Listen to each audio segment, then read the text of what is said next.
I spent 10 years in the UK, another 40 over years running around the world, 62 countries as an international marketer. And then 20 years ago, I retired from business, and I am, for 19 years, a professor in international marketing at the Assumption University in Thailand. So I stand in front of you just to share my life, my perspective of things that I've done right, things that I've done wrong, the pitfall of starting business, and how do you scale up. In my mind, now looking back, I didn't scale up that well, but then I think I now know how to do it from the things that I've done for scaling up. Yeah, I help a lot of small business. So what is the one common thing that you've seen? What's the biggest mistake you've seen across all these 62 countries? What's the one common thing that most entrepreneurs, startups make when they start? Well, the most important thing is they do not have experience. And then as those of them who have started up, they are very courageous. They wouldn't know what to do. Nobody have that experience, including when I started myself, we have no experience. So we just jump at it. Only the courageous one who started on it. That's the most common thing. And then they thought they know. Actually, they found out that they didn't even know what they don't know. So they just jump into it and they just did it. So the next question that most of the small business basically face is about cash flow. And I do remember one time you shared with me that you had a issue with your company, and you were trying to figure out how to able to pay your staff, and there was kind of a way you challenge with you. How do you able to navigate these kind of situations? Thank you for reminding me. I was with you for, I think, about 30 years ago, or maybe not. Maybe I've been here for 20 years. You were part of me in my class earlier. So maybe about 20 years ago, I discussed that. I come back to that issue of cash flow. You will come a time that you the three things in business. All of you should be very, very, very clear. There is three things in my mind that is important. One is your revenue, your income, your revenue, and that's your cost. And in between your revenue and your cost, the difference between your income, revenue, and your cost, which is every business you understand what is cost, and the difference is your profit or your loss. So when you have not enough income, when you have a lot of costs, you end up with a deficit, and that is your loss. And that is, you can last for a short while, and at the end of the day, you may not be able to manage it, and then you will have a cash flow crisis, and you cannot run anymore. And in my assessment, I've done some paper, I've researched on that. Most people fail not because they don't have customer, not because they don't have a good product, but mostly because they fail because they run into a cash flow problem. So the people are not owing them money, is not paying them fast enough, or the money that is supposed to use as a cost, you don't manage very well. So the cost is very high, the revenue is not enough, the balance is a deficit. The revenue minus the cost is a big negative number. It's not big. You want to have very high revenue and very low cost. So you will not run into deficit. But because the running of the business operations is every day is happening.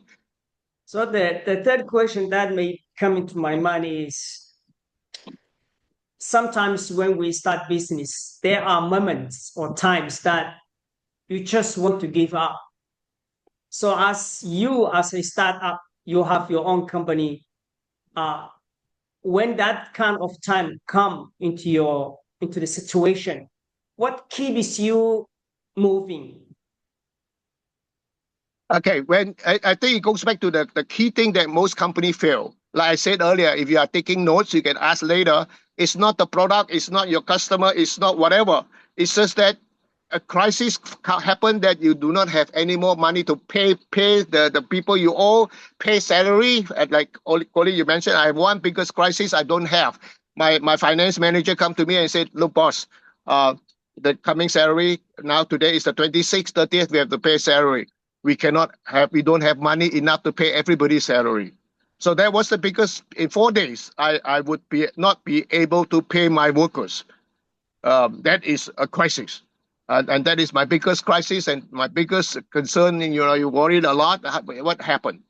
Based on my experience and serving some clients, I have clients that listen very well and they know when to know that they are not the expert and when to listen and change their business to suit the times. But I also have clients that stubbornly, even though it's not their area of expertise, they might be architects that have been very successful. But when it comes to marketing or any other, part of the business that they want to get good at, they still stubbornly like hold on to some of their, like they don't know how to listen when they need to be listened. Is that something that you see that is part of, the mistake that small business make? Is just failing to kind of change with the times and know when to listen and not impose kind of their experience in what's your I take hear on your it? question. Yeah, Tricia, my take is this. I will shock you with the answer. That person who doesn't want to listen, doesn't want to do what everybody else advise, and he stubbornly wants to do what he thinks is right. That is me. I did many of those. See, and I think now looking back, I don't think so. It's anything wrong because I'm willing to chance it. Because I asked the same question. Who says so that if that's the case? Okay, some of them are very obvious. I need to also say that maybe the economy is really grinding down, and maybe your income is really slowing down. So you want to do something. I now look back for myself. I was very actively thinking of something alternatives. They are literally endless of the alternatives. I want to try that, but maybe I'll try for a short while and it doesn't work. I automatically will come back to another plan and another plan and another plan. I think that to me, now looking back again, all these things are all looking back. I wasn't wrong at that stage because I'm trying out, I'm learning myself. I'm trying to see something that fit me. For example, when you are talking, Tricia, on the same point, somebody advised me, I'm listening. But you may not get the whole situation about what I'm going through. I may have other issues that you don't know. I may not have told you everything, but I know best myself. So I think all entrepreneurs should learn how to look at your own situation and not 100% depend on what everybody say. And you tried it out. And you try it out, be very fast to know how to turn around, adjust. Don't stuck on it. You know it's not working out. You know it is not working out. After a short while, somehow our system, if you are a good entrepreneur, you tried it out, but you did try. You at first thought that it might work out, but after that you say it doesn't work out. Um, I think you should also embrace those clients of yours who want to try. Encourage them. You just say, look, I know you are very different. I mean, encourage them. Just give them some encouragement because it's very lonesome when you don't try. When you do it, the mainstream thinking is this like that. But you say, no, I don't accept. I want to do something. I want to change it. And that is where it goes back to the game theory. And if I don't change it, I will sure die. But if I change it, there is a chance that I might make it. Thank That's you. my point. Thank you. Yeah. I want to make sure we ask or get to the question that was asked by one of our audience, Soap Ann. So thank you for the question. Professor, how do you elevate an idea or product that seems pretty niche, but there is a lot of competition to stand out? And what are the early stage to do it? Okay, this is coming to our friend Blue Ocean or the Red Ocean and stuff. There are solutions if you look at it. Once you mentioned many competition, you feel that there is a product. Should I jump into it? Other people are competing with me. So you go back to that very little comfort zone that competition. Can you face the competitor? Do you have enough to face the competitor as one of also a player? I'm also there. I'm also one of the competing with many of them. Do you have the ability to win them? Otherwise, in the book, you will start to think of alternative, like what I keep on motivating my learners to work with me, my participants to work with me. Try something. For example, in the red ocean, the situation where there's a lot of competitor, you're not so confident. Then you can think about what the book recommend. They say go and look for a new market. I don't know which part. Link back to a lot. Okay, link back to your question. One of your participant, my dear participant, will come in and say, when you are faced with competitor, do I jump in now to compete all the rest? Now you need to have that ability, the knowledge, the skill to assess. Will I win? Now that there are so many competitors, do I have the confidence to win? And if I do win, what do I win on?